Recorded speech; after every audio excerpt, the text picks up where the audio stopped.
우리 시간 그 자리에서 일어나서 함께 찬양하겠습니다. 우리의 모든 것 되시며 우리를 은혜로 부르신 하나님께 우리 기쁜 마음으로 찬양합니다.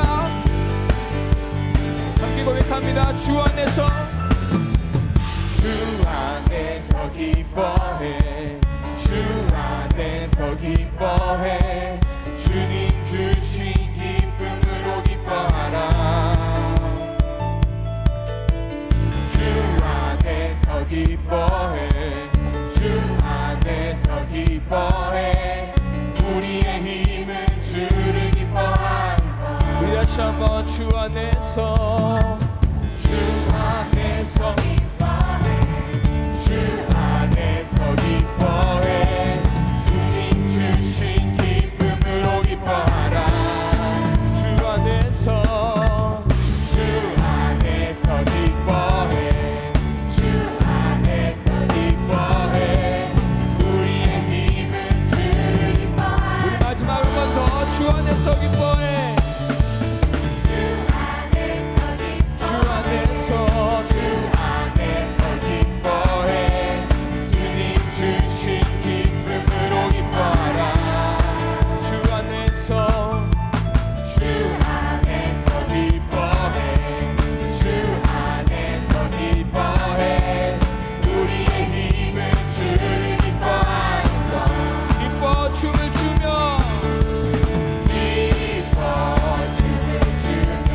그의 소리 높여 살아계신 주의 이름 내 마음 다해 찬양해. 주를 바라볼 때 새 힘 주시리 우리의 힘은 주를 기뻐하는 것. 다시 한번 주 안에서 기뻐해 주 안에서 기뻐해 주 안에서 주님 주신 기쁨으로 기뻐하라. 주 안에서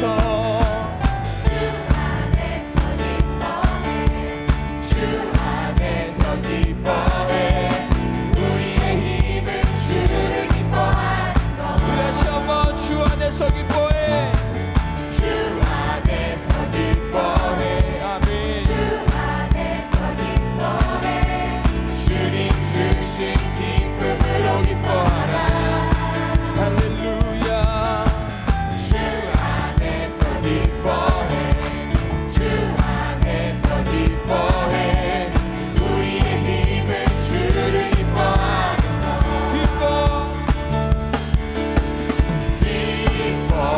춤을 추며 크게 소리 높여 살아계신 주의 이름 내 마음 다해 찬양해. 주를 바라볼 때 새 힘 주시리 우리의 힘은 주를 다시 한번 기뻐 춤을 추며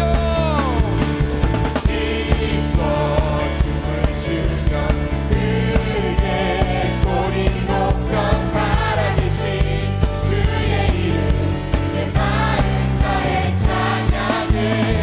주를 바라볼 때 새 힘 주시리 우리의 힘은 주를 우리 다시 한번 기뻐 춤을 추며 기뻐 춤을 추며 소리 높여 살아계신 주의 이름 내 마음 다해 찬양해. 주를 바라볼 때 새 힘 주시리 우리의 힘은 주를 기뻐하는 것. 무화과 나무 마르고 포도 열매 없어도 주님을 함께 하시니 나는 기뻐하고 즐거워하리로다. 기뻐 춤을 추며 크게 소리 살아계신 주의 이름 내 마음 다해 찬양해. 주를 바라보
주 찬송하리. 높고 영화로운 주 말과 적군을 이겼네. 능치 못함 없으신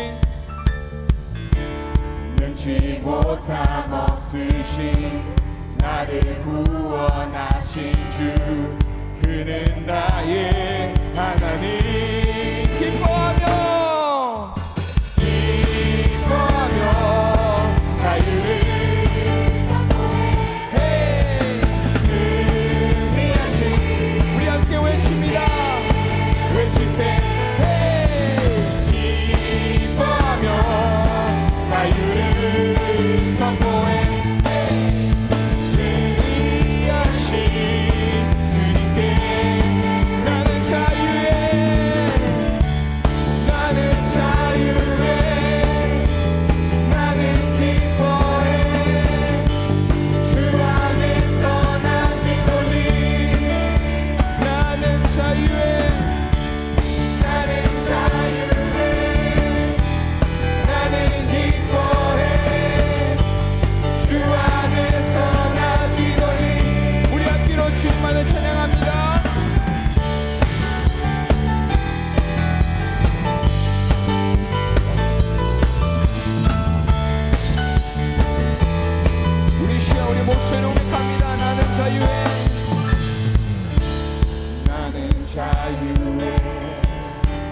나는 기뻐해.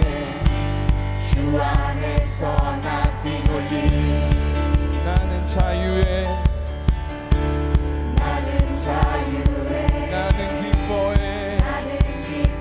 오직 주 안에서 나 뛰놀리. 우리 더 작은 목소리로 나는 자유해. 나는 자유해. 나는 기뻐해. 주 안에서 나 뛰놀리. 우리 시야 우리 목소리로 고백합니다. 나는 자유해. 나는 자유해. 나는 기뻐해. 주 안에서 나 뛰놀리. 우리 다시 한 목소리 높여. 나는 자유해. 나는 자유해. 나는 기뻐해.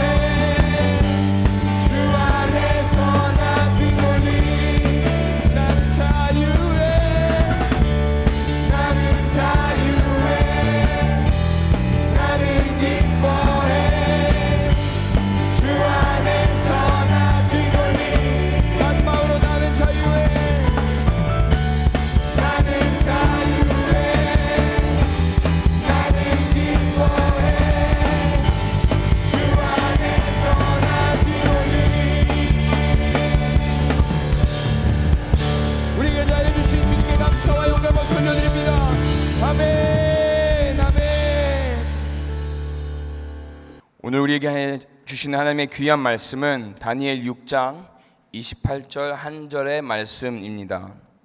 이 다니엘이 다리오 왕의 시대와 바사 사람 고레스 왕의 시대에 형통하였더라. 아멘. 아멘. 아멘. 자, 우리 이 시간 한번 따라해 보겠습니다. 고난을 통해 형통한 사람. 한 번 더 해볼까요? 시작. 고난을 통해 형통한 사람. 저희 교회는 매주 금요일 예배 때마다 다니엘서를 통해서 지금 현재 은혜를 나누고 있는데요. 지난 금요일의 본문의 말씀이 제 마음에 확 꽂혀서는 사라지질 않습니다. 금요일 밤, 토요일, 오늘까지 쉬어보진 않았지만 몇천 번, 만 번 이상은 제가 했지 않을까, 되새김질을 하지 않았을까. 이 다니엘이 형통하였더라. 이 말씀이 입에서 떠나지 않고 마음과 생각에서 떠나지 않았습니다. 다니엘은 기원전 586년 유대 나라가 바벨론에 의해서 완전히 멸망해서 성전은 불타고 집은 완전히 풍비박산이 나고 10대 소년의 몸으로 포로로 질질 끌려서 바벨론에 온 사람이 바로 다니엘입니다. 바벨론에 살아가면서도요, 수차례나 정권이 바뀌었습니다. 또 메대와 바사 연합군에 의해서 바벨론이 멸망을 당해서 나라도 바뀌어 버렸습니다. 그런데도 다니엘은 그 긴 세월 수많은 쿠데타와 나라가 바뀌는 어려움 속에서도 총리를 계속하면서 지금은 80대 노구임에도 불구하고 존경과 질시를 받는 그런 삶을 살아가고 있었습니다.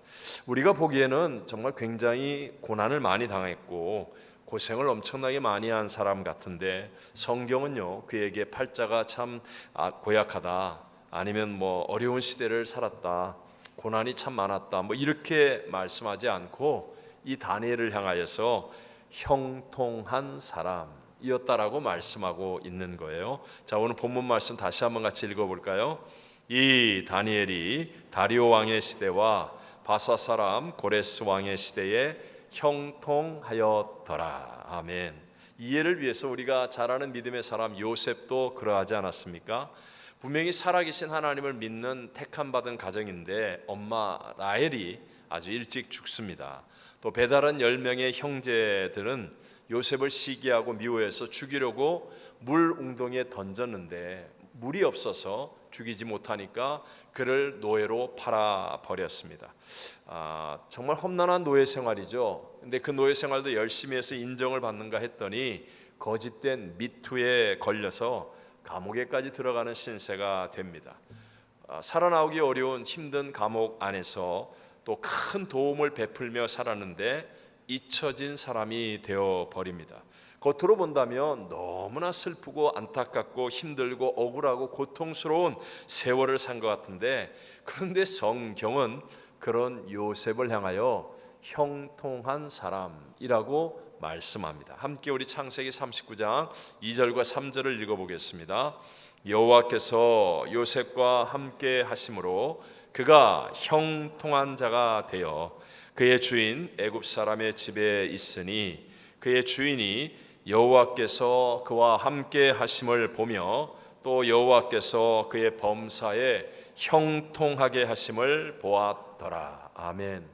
분명히 고난, 어려운 문제는 있었는데요, 그보다 크신 여호와 하나님이 요셉과 함께 하시니까 그 모든 고난이 합력하여 선이 되어졌기 때문에, 그래서 형통한 자가 되었다라고 성경은 기록하는 거예요. 자, 10년이면 강산도 변한다라는 말이 있듯이 10년 동안 노예 생활을 하면서 도무지 변하지 않을 것 같은 부잣집 도련님의 버릇없는 성품이 변화되었습니다. 또 살아서 나오기 어려운 감옥 안에서 2년 동안 지내면서 고자질이나 하는 막내둥이의 그 기질도 오히려 애굽과 세계 정세를 아는 글로벌 리더십으로 변화되었습니다.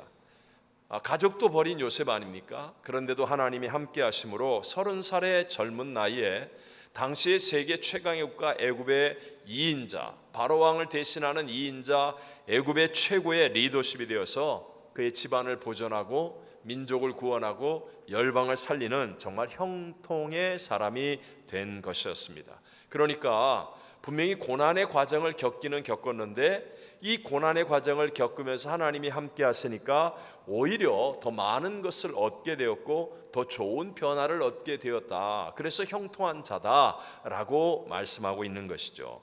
생물 지리학의 아버지라고 불려지는 알프레도 러셀 월레스라는 학자가 있습니다. 이분과 관련된 유명한 일화를 우리 모두는 잘 알죠.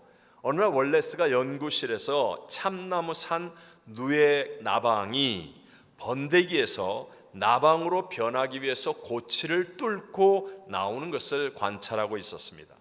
정말 딱딱한 이 누에 고치 안에 바늘 같은 작은 구멍 하나가 뚫려지고는 꼬박 한나절 내내 애를 쓰면서 아주 힘든 시간을 치르면서 그 안에서부터 이제 이 누에가 나방이 되어서 나오는 거예요.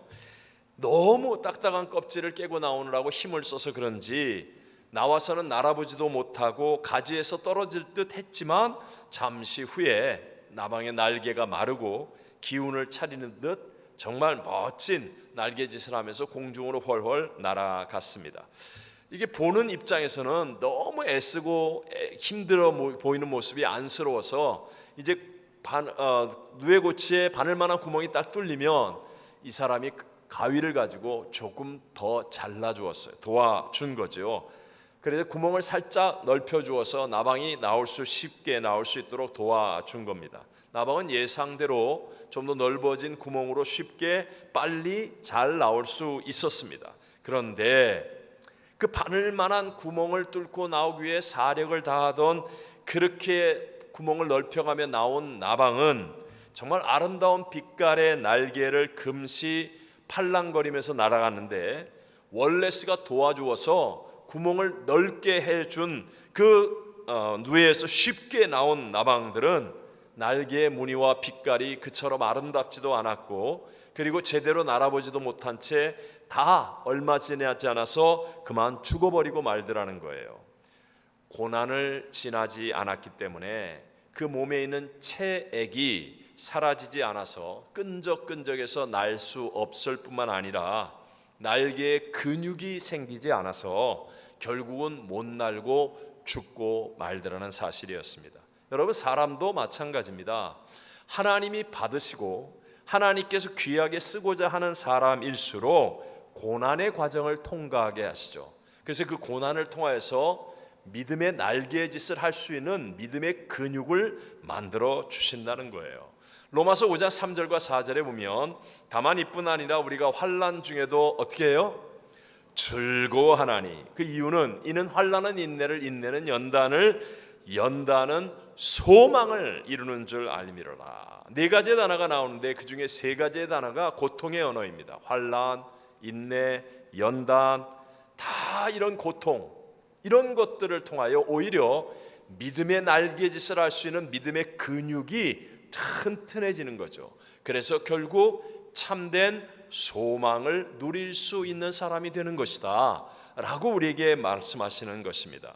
여러분, 우리 모두는 다 하나님의 말씀을 불순종한 첫사람 아담과 하와의 죄성을 가지고 있습니다. 그래서 우리는 정말 옳은 소리 싫어합니다. 옳은 말하면 잔소리라고 그러죠. 충고하면 꼴보기 싫다고 그래요. 진짜 말 안 듣는 게 우리 모두의 본성입니다. 그래서 천상천하 유아독존이라는 말 하잖아요. 고집이 세고 말 안 듣기가 보통 다들 그렇습니다. 그런데도 불구하고 아무리 고집이 세고 자아가 강한 사람이라 할지라도 고난을 통과하게 되잖아요. 그러면 회개하여 하나님을 향하게 되어지고요. 그리고 철이 들어지고 깊이가 깊어지고 넓어지는 인생이 되어진다는 거예요. 우리 예수님께서 직접 비유로 말씀하신 탕자가 그런 사람 아닙니까? 부잣집 아들로 아버지가 살아계신데도 불구하고 내게 돌아올 유산의 분깃을 달라고, 그래서 그 많은 돈 처분해가지고, 옛날에 재산이라는 건 대부분 토지잖아요.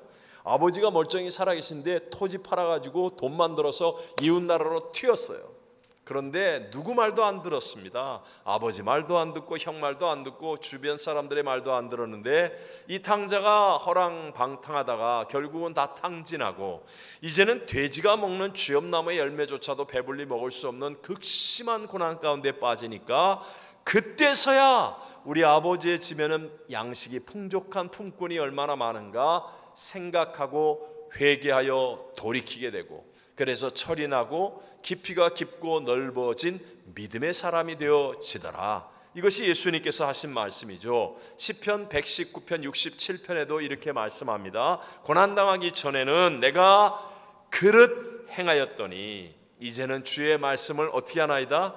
지키나이다. 고난당하고 나니까 깨달음이 오고 돌이키게 되고 철이 나고 깊어지게 된다. 결국 고난을 통하여서 믿음의 사람들은요, 일시적인 것이 아닌 영원한 것을 추구하게 되고, 작은 것들을 내려놓고 더 큰 것을 붙들 수 있는 사람이 됩니다. 세상에 없어져 버릴 쓸모없는 것들에 매달렸던 삶이 이제는 하늘나라에서의 영원히 없어지지 않을 가치 있는 것들을 바라볼 수 있게 되어서, 그래서 고난을 통하여서 형통한 사람이 만들어지게 된다라는 것이죠. 그런데 여러분, 안타깝게도 우리 현대의 그리스도인들은 참 많은 사람들이 그냥 건강한 게 복이고 잘 사는 게 복이고 출세하는 게 복이다 라고 생각하는 경향이 많습니다. 그러니까 그런 식으로 신앙생활을 하면 신앙생활을 오래 했다 할지라도 피상적이 될 뿐만 아니라 값싼 은혜로 깊이가 없는 신앙이 될 수밖에 없어요. 뭐 그렇게 해서 성공했다, 출세했다, 잘 나간다, 그러면 뭔가 유능해 보이긴 한데, 근데 왠지 모르게 2%가 부족한 것 같은 느낌이 드는 것입니다. 왜냐하면 고난의 어떤 돌발 상태가 생겼을 때 그것을 이겨낼 만한 영적인 능력이 없어 보이기 때문에 미래를 맡길 수가 없는 사람이 되는 거죠. 우리는 너무나 쉽게 정답을 배웁니다. 너무나 빨리 쉽게 정답만을 배우고 고난의 과정을 지나가려고 하지 않습니다. 그래서 마치 구멍을 넓혀준 그 누에고치를 뚫고 나온 그 나방처럼 맥없이 쓰러져 버리고 마는 것인지도 모릅니다. 하지만 오늘 성경은 우리에게 정말 위대한 인물을 보여주고 있습니다. 그것은 고난을 통해 형통한 사람이 된 다니엘. 이 다니엘을 통하여 오늘 우리들도 말세의 삶을 살아가는데 어떻게 하면 고난을 통해서 나도 형통한 사람이 될 수 있을까? 다니엘은 우리와 정이 같은 사람이고요, 우리보다도 훨씬 더 어렵고 힘든 상황을 살았던 사람이에요. 다니엘의 믿음을 우리가 배울 수 있다면 저와 여러분도 이 시대에 고난을 통해 형통한 사람이 될 수 있을 줄로 믿습니다. 자, 오늘 두 가지 말씀을 짧게 나누려고 합니다. 그 첫 번째, 말씀으로 뜻을 세우고 살 때 고난 통해서도 형통할 수 있다. 무엇으로? 말씀으로. 어떻게 하라고요? 뜻을 세우는 거예요. 말씀으로 뜻을 세우는 겁니다. 여러분, 다니엘이라는 사람을 우리는 많이들 압니다. 그래서 아이들 낳아도 이름을 데니엘 이렇게 짓는 경우가 참 많잖아요. 미국에서 데니엘 모르는 사람이 어디 있겠어요? 근데 이 다니엘의 특징은요, 말씀을 순종하여 뜻을 세운 사람이라는 거예요. 이건 누구나 다 아는 것이죠. 다니엘이 10대에 포로로 질질 끌려와 왕궁에 들어갔습니다. 근데 그 왕궁에서요, 천하를 호령하는 바벨론의 왕의 상에 있는 그 귀한 음식들을 먹게 하는 겁니다. 하지만 다니엘은 우상에 드려진 음식을 먹지 않겠다라고 하나님 말씀대로 뜻을 먼저 세우는 거예요. 이거 정말 쉬운 일이 아니겠죠. 목숨을 거는 일일 수도 있을 겁니다. 하지만 하나님 말씀을 붙들고 뜻을 세웠더니 길이 열려지더라는 거예요. 다니엘서 1장 8절 9절에 보면 다니엘은 뜻을 정하여 그러거든요.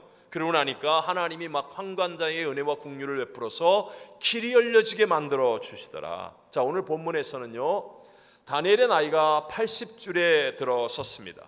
이제는 다니엘은요, 출세, 성공, 부를 다 가진 사람이 되었다는 거죠. 그렇다면 이제부터 안주하고 편안하게 즐기고 편안한 삶을 살면 되는 것 아니겠습니까? 만약에 다니엘이 그러했다면 다니엘을 통한 믿음의 역동성은 나타나지도 않을 것이고 또 주님의 위대한 역사도 일어나지 않았을 것입니다. 다니엘은요, 출세, 성공, 부가 그의 인생의 목적이 아니에요. 이게 그가 세운 뜻이 아니라는 겁니다.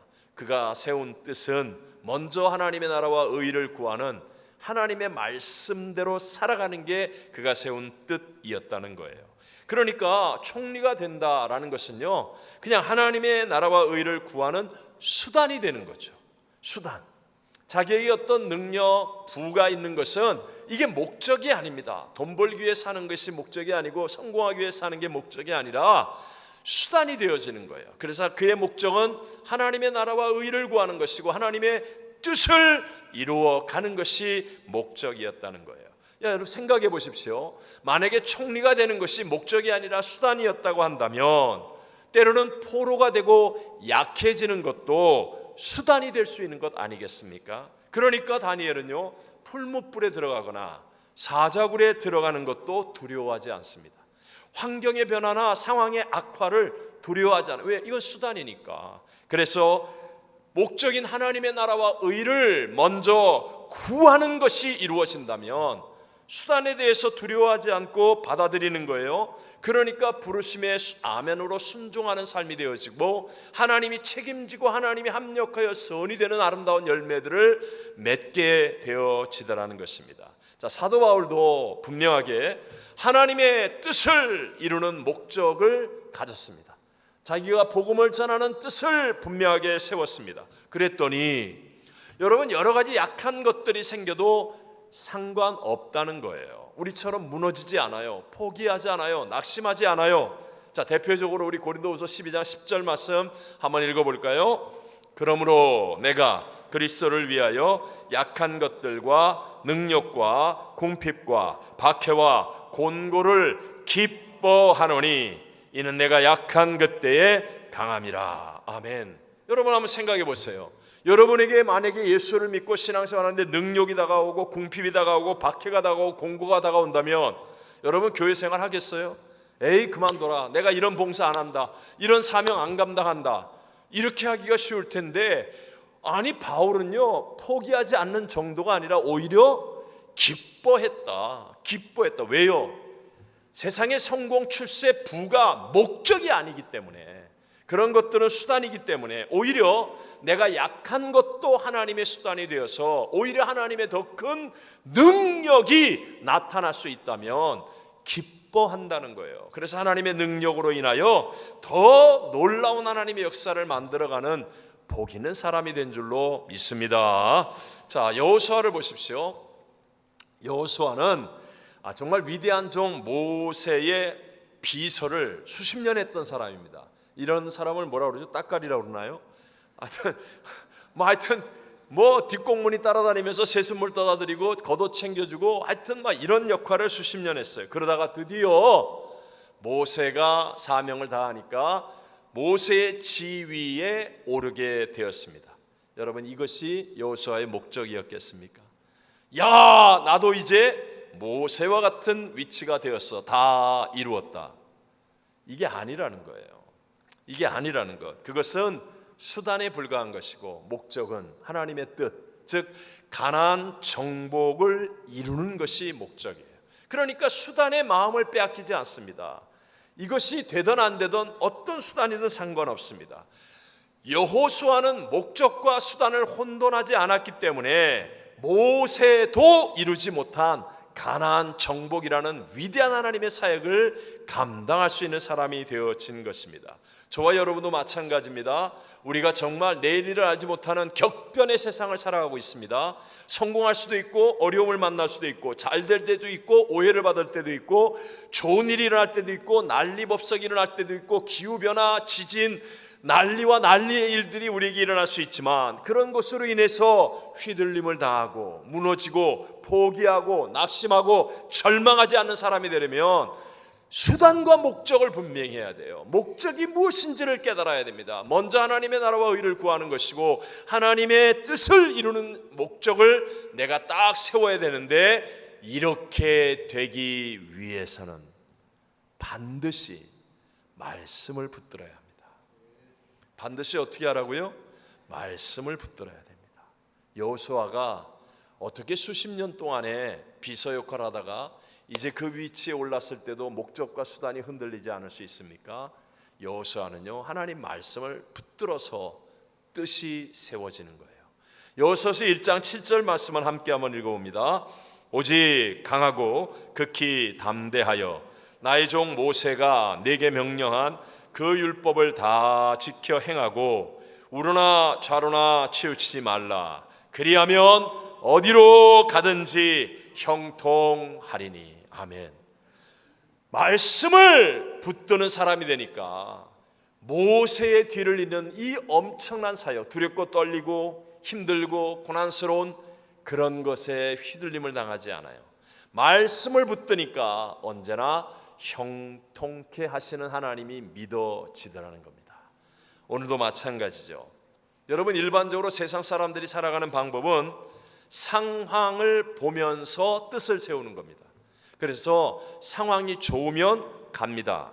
내가 할 만한 환경과 조건이 되면 하겠습니다. 이렇게 되는 거예요. 뜻이 상황, 환경, 조건보다 뒤따라오는 겁니다. 그러나 예수 믿는 하나님의 사람들은 그렇지 않습니다. 천지는 다 하나님의 말씀으로 지어진 줄을 믿는 거예요.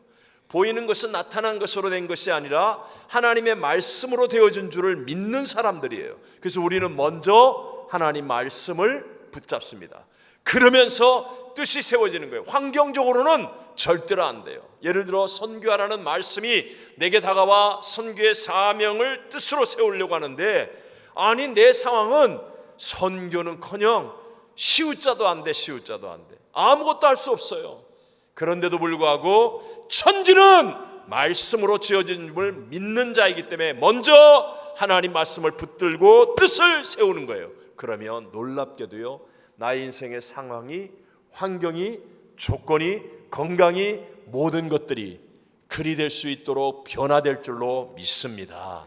이렇게 해서 기적이 일어나는 겁니다. 이렇게 해서 능력이 나타나는 것입니다. 종종 이런 얘기합니다. 목사님, 저 교회 생활도 오래 했는데 왜 저에게는 길이 안 보입니다. 길이 안 보입니다. 왜 안 보일까요?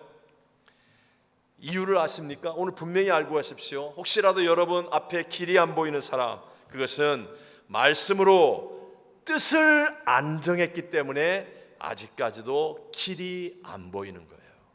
말씀으로 뜻을 세우면 희한하게도 길이 없어 보였는데 홍해 바다가 갈라져서 마른 길이 만들어지는 기적도 일어나게 될 줄로 믿습니다. 예수가 길이잖아요. 예수가 길이잖아요. 예수는 말씀이 육신이 되신 분 아니에요? 먼저 말씀을 읽고 묵상하고 말씀을 붙들면 내 안에 하나님의 뜻이 세워져요. 상황으로는, 환경적으로는, 조건적으로는 도저히 안 될 것 같은데, 그런데 말씀이 내게 뜻을 세웁니다. 그래서 그 뜻을 딱 세우고 가보면 희한하게도 길이 열려지고 길이 보여지고 길이 깨달아지는 역사가 일어날 줄로 믿습니다.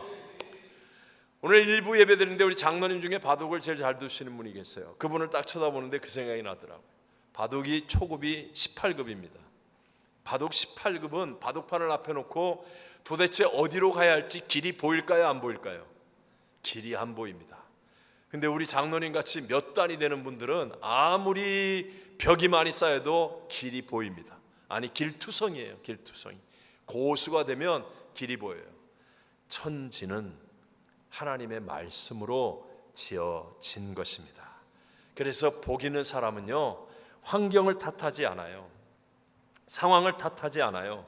말씀을 먼저 붙드는 거예요. 그러면 놀랍게도 상황을 이겨내는 하나님의 역사하심이 나타나는 사람이 될 줄로 믿습니다.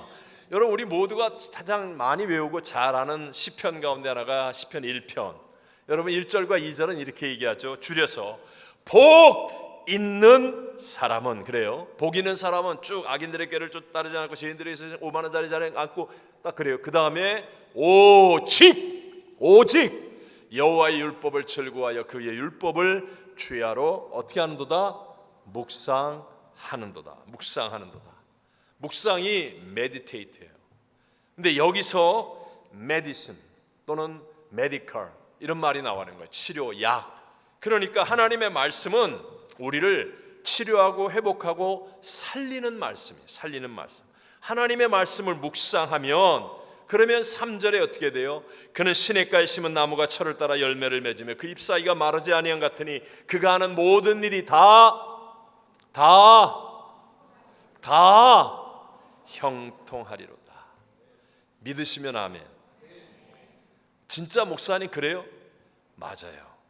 여러분 정말 말씀을 묵상해 보십시오. 주야로 하나님의 말씀을 즐거워하여 묵상해 보십시오. 희한하게 회사 가고 싶지 않은 마음이 길이 열려집니다.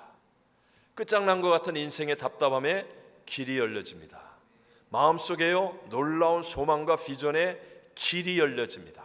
길이 생깁니다. 그리고 감당할 수 있는 은혜와 능력의 역사가 일어나는 거예요. 여러분, 우리가 세상을 살면서 출세, 부자 또는 성공, 이것이 목적이겠습니까? 사업을 하실 때 돈 버는 것이 목적이 되면 안 됩니다. 하나님의 뜻을 이루는 수단이 되도록 하셔야 여러분 세상에 휘둘림을 당하지 않을 수 있습니다. 공부를 하면서 학위를 따는 것이 목적이 되면 안 됩니다. 그것은 그 다음 하나님의 뜻을 이루는 수단이 되어져야만 여러분 휘둘림을 당하지 않고 낙심하고 절망하지 않을 수 있습니다. 심지어는 어떤 사람은 교회 와서 직분이 목적인 사람이 있어요. 그 직분 못 받거나 안 받는다 그러면 난리가 일어나. 아닙니다, 여러분. 그게 목적이 왜 돼요? 그건 수단이에요. 수단. 하나님의 뜻을 이루고 하나님의 영광을 드러내는 수단, 우리 이민 생활의 성공과 출세도 목적이 아니라 수단이 되어지면, 그러면 하나님의 약속의 말씀으로 더 높은 하나님의 뜻을 딱 세우는 사람이 되어지면 세상과 사람에게 휘둘림을 당하지 않는 형통의 삶을 살아갈 수 있다는 것이에요. 여러분, 하나님의 말씀을 붙들어야 뜻을 세울 수가 있고, 그러면 누구든지 시냇가에 심은 나무가 철을 따라 열매를 맺고 그 잎사귀가 마르지 아니함 같은 형통함을 누릴 수 있게 된다는 것, 어떤 고난을 통해서도 하나님의 형통이 우리에게 이루어진다는 것, 이 일을 체험하고 간증하고 영광 돌릴 수 있게 되시기를 바랍니다. 자, 두 번째, 하나님의 영으로 충만하면, 그러면 고난을 통해서도 형통합니다. 다시 한번, 무엇으로 충만하면? 하나님의 영으로 충만하면. 자, 우리가 세상에서 하나님 말씀대로 살겠다라고 뜻을 딱 세우고 나면, 그러면요, 이전의 삶에서부터 달라져야 하는 에너지가 필요하죠. 또 하나님의 뜻을 따라가면 반드시 저항이 있습니다. 처음에는 내 생각과 다른 길을 가야 되기 때문에 손해를 보기도 하고 오해를 받기도 하고 왕따가 되기도 하고 엄청난 핍박을 만날 수도 있다는 거예요. 그렇기 때문에 우리에게는 이길 수 있는 힘이 필요하죠. 예를 들어 설명하면, 알코올 중독에 빠진 사람이 그냥 시간이 지나면 저절로 이겨낼 수 있겠습니까? 그런 경우는 없습니다. 노름에 빠진 사람, 음란 물에 빠진 사람, 저절로 그냥 세월이 지나가니까 이겨지더라, 그런 경우는 없습니다.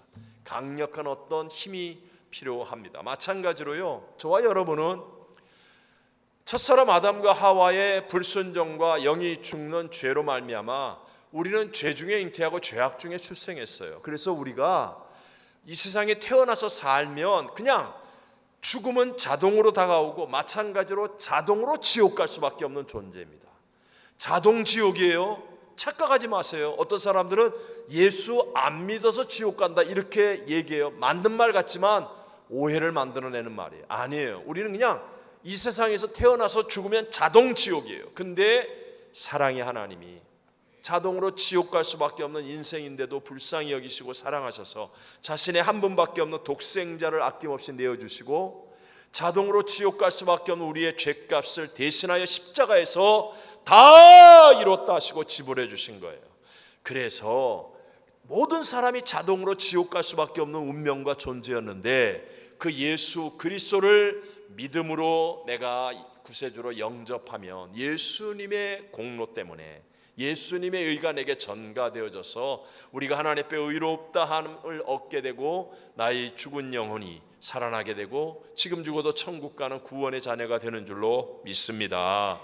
자, 여러분, 이처럼 세상은 자동으로 지옥 가게 되어 있는 곳이에요. 다 불에 타서 없어지는, 여러분이 아무리 소중히 여기는 집, 자동차, 보물, 이제 한순간에 다 불에 타서 없어지는 겁니다. 새하늘과 새 땅이 생겨나는 거예요. 이런 세상의 죄를 이겨내기 위해서, 또 불순종의 나의 고집센 이 자아를 이겨내기 위해서는요, 사망을 이긴 부활의 힘과 같은 강력한 힘이 때로는 필요하다는 거예요.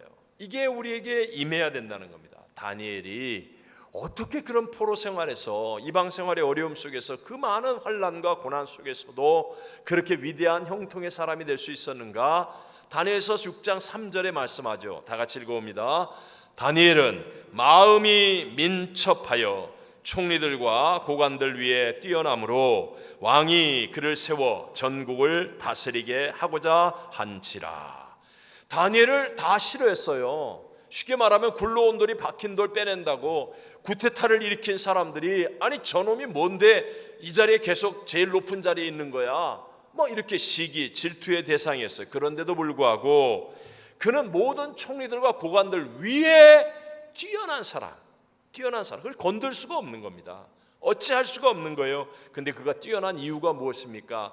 마음이 민첩하여, 이렇게 말씀합니다. 이게 히브리어로 루아흐 아티라라고 하는 말인데요, 이것은 영이 탁월하다, 즉 성령으로 충만한 마음이다 라는 뜻입니다.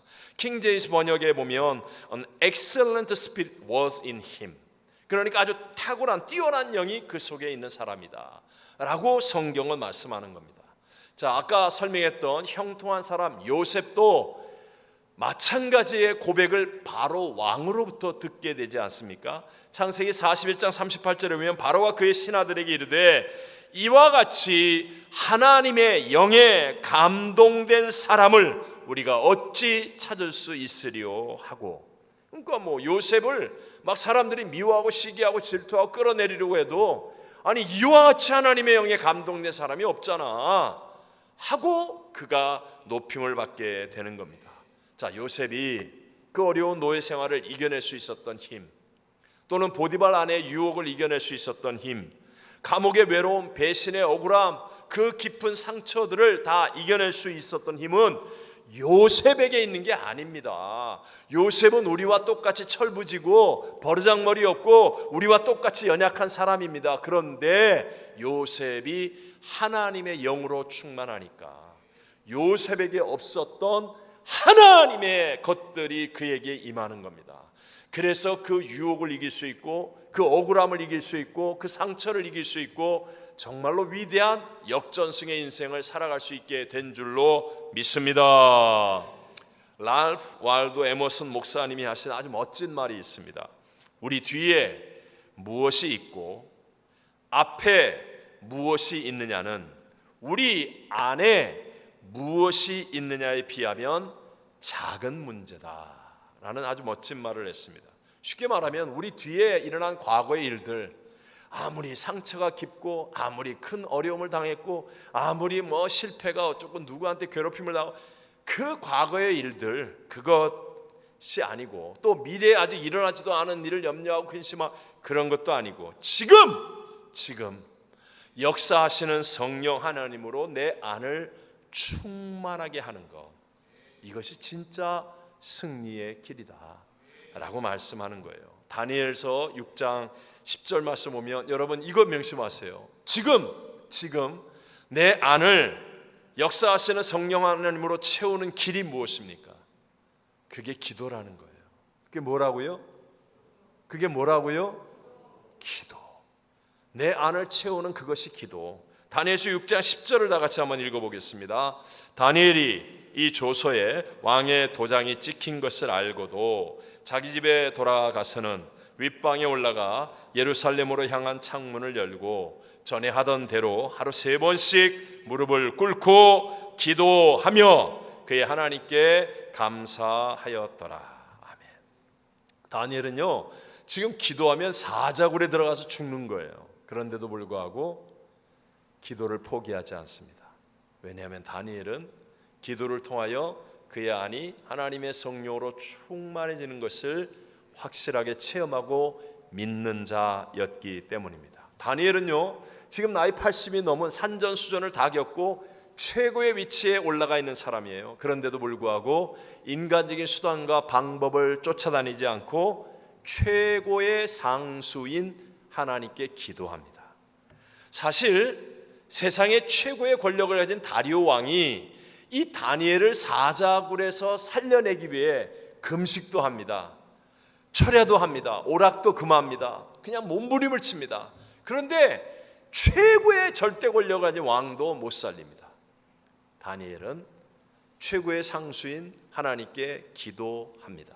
그랬더니 사자굴에 들어갔는데 세상에 살아있는 사자들이 따뜻한 모피가 되어서 잠자고 그 다음날 그는 오히려 역전승을 만들어내고 다니엘을 모함했던 모든 사람들을 처자까지 잡아서 굴에 던져넣으니까 사자가 그 발들이 땅에 닿기 전에 다 씹어 움켜삼켜 먹어버렸더라.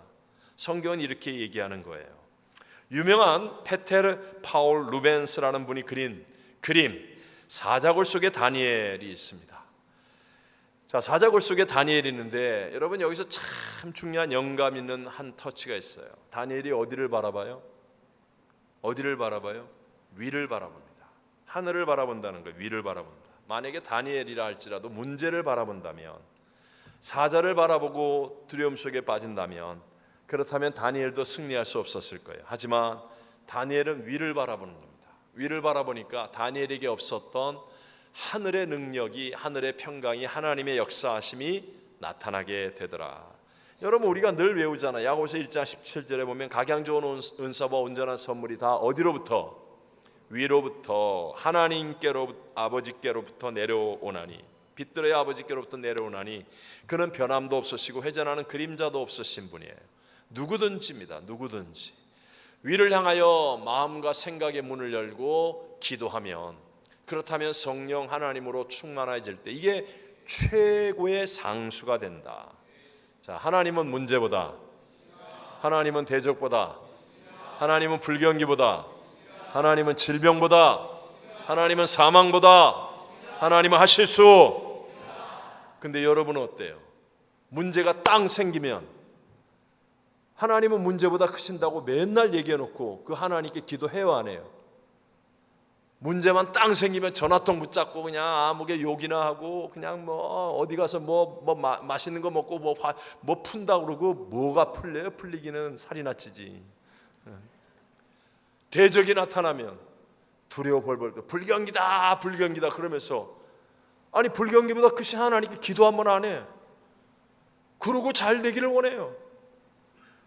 질병이 오잖아요. 누구에게나 질병이 오잖아요. 그때 그냥 이 약 저 약, 이 병원 저 병원 이런 거는 열심히 하면서 왜 질병보다 크신 하나님께 위를 쳐다보지 않냐는 거예요. 왜 기도하지 않냐는 거예요.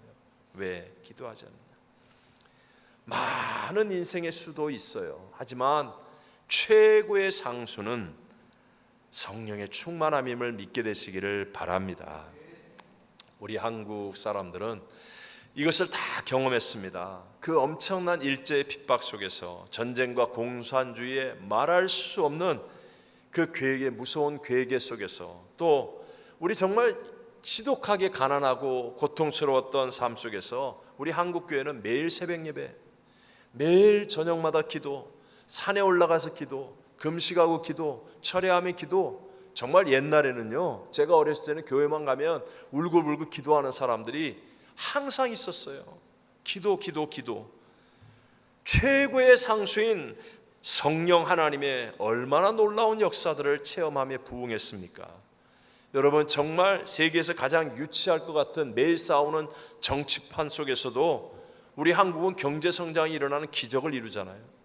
아니 북한이 세상에 매일 핵무기를 가지고 위협하는 그런 세계 유일의 분단 국가인데도 불구하고 세계에서 선진국이 되잖아요. 이게 뭐 우리가 똑똑해서요? 잘나서요? 아니에요. 최고의 상수인 하나님께 기도하는 사람들이 있기 때문인 줄로 믿습니다. 우리들 이민교회도 마찬가지였습니다.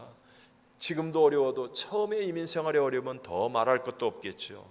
그런데도 불구하고 그때 우리 믿음의 선진들이 최고의 상수인 성령 하나님을 따라 기도하며 헌신했어요. 그러니까 오늘과 같은 이 놀라운 부흥과 발전을 우리가 체험한 겁니다. 그러다가 우리들이 언제부터인가 자꾸 편하고 쉬운 신앙의 길을 가려고 합니다. 기도하자 그러면 안 해요. 편한 쪽으로, 쉬운 쪽으로 가려고 합니다. 마치 불 꺼진 패치카 난로, 배터리 없는 전화기처럼 점점 기도를 포기한 성도와 교회들이 늘어나고 있습니다. 저도 여러분, 우리 성도들을 내가 존경하고 사랑하는데도 불구하고 가장 크게 싸우는 게 뭔지 알아요? 기도하자 그러면 안 한다니까요. 그래도 제가 포기할 것 같아요? 제가 사자굴에 들어가는 한이 있어도 기도를 포기할 사람입니까? 아닙니까? 3부 예배는 5분밖에 안 해요. 1부, 2부는 10분씩 하잖아요. 3부 예배만 5분만 하는 거예요. 근데 5분 기도하라고 해도 안 해? 버틴겨? 그래서 내가 삐비비빅 이 싸움을 해요. 그런데 나는 사자굴에 들어가도 기도를 포기한다 안 한다? 안 할 거니까. 그러니까 여러분이 따라오는 게 좋다 나쁘다? 좋다. 좋다. 이게 최고의 상수예요. 상수. 해보면 압니다. 해보기 이전에는요, 하나님을 우리가 나의 삶 속에서 체험하기 이전에는 말로는 백날에도 모릅니다. 백날에도 모릅니다. 세상이 점점 어려워집니다. 막히고 악하고 고통스러워져가는 절망의 종말의 때가 지금 우리 눈앞에 펼쳐지고 있습니다. 한쪽에서는 폭염이고, 한쪽에서는 역사상 유례없는 홍수와 폭풍 오고, 한쪽에서는 전쟁이고 증오하며 다투고 테러하고, 경제가 위기예요. 불법이 성황하여 사랑이 식어지고 이기적이고 자기밖에 몰라요. 이 악한 시대에 여러분, 무엇으로 우리가 힘을 얻습니까? 그런데 성경은 분명히 얘기해요. 말세에 내가 내 영을 모든 육체에 부어 주리니, 남종과 여종들에게 성령을 부어 주시리라고 약속하셨어요. 누구에게? 기도하는 사람에게. 그래서 기도하는 거예요. 최고의 상수인 성령 하나님으로 충만한 것이 나의 가정과 내 자녀를 지키는 길이에요. 우리 자녀를 여러분 좋은 사립학교 다니게 하면 괜찮을 것 같아요? 정말 우리가 안전한 좋은 주택단지에서 살면 나는 괜찮을 것 같아요? 나는 은행에 예금한 게 많아서 내 노후는 대책이 되어 있다고 정말 괜찮을 것 같아요? 아니에요. 여러분, 착각하지 마세요. 그런 것들도 필요하겠지만 그게 진짜가 아니라니까요. 최고의 상수인 우리 성령 하나님으로 충만한 이것이 진짜 평안이고, 어떤 상황 어떤 조건 속에서도 형통한 자가 되는 것임을 믿게 되시기를 바랍니다. 오늘 우리 모두에게는 한 사람의 예외도 없이 고난과 고통의 문제들이 있습니다. 나를 약하게 만들고 정말로 힘들게 하는 질병들이 우리 모두에게 찾아옵니다. 수고하고 무거운 짐으로 지치고 낙심한 분들 있습니다. 외롭고 억울한 처지에 남몰래 눈물 흘리는 분들이 있습니다. 여러분, 나의 상황이 아무리 어렵고 힘든다 할지라도 그러나 하나님은 문제보다 크시고 하나님은 하실 수 있습니다. 난세에 영웅이 나는 것이고, 불경기 때 오히려 거상이 만들어지고, 캄캄한 밤중에 또 별빛이 더욱 아름답게 빛나는 것처럼 다니엘과 같이 환경 탓, 세상 탓, 남 탓하지 말고 말씀과 성령으로 충만해져서 오히려 고난을 통해서 형통한 사람이 되어지는 우리 산부 예배 성도들이 다 되시기를 주의 이름으로 축원합니다.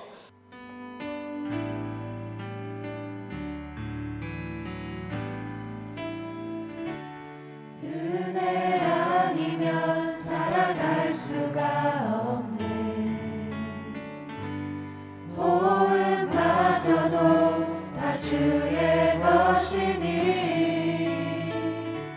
세상 평안과 위로 내게 없어도 예수, 오직 예수뿐이네. 그 시에 왜 다 볼 수도 없고 작은 고난에 지쳐도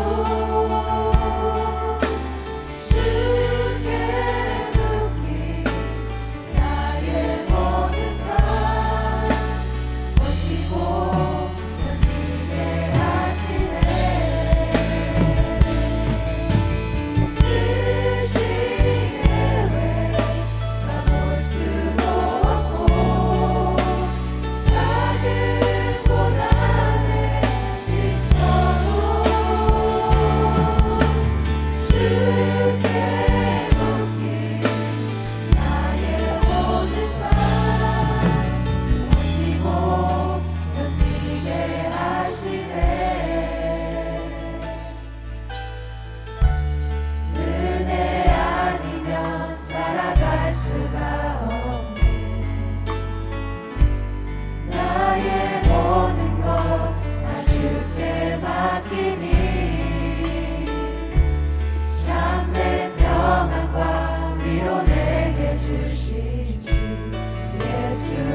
지금은 우리 구주 예수 그리스도의 무한하신 은혜와 하나님 아버지의 영원하신 사랑하심과 함가고 공인 보혜사 성령 하나님 지금 함께 하시며 충만케 하심이 오늘 예배하는 사랑하는 모든 성도들 위해, 온라인으로 인터넷으로 예배드리는 성도들 위해, 선교지와 선교사님들 위해 영원토록 함께 계실지어다. 아멘.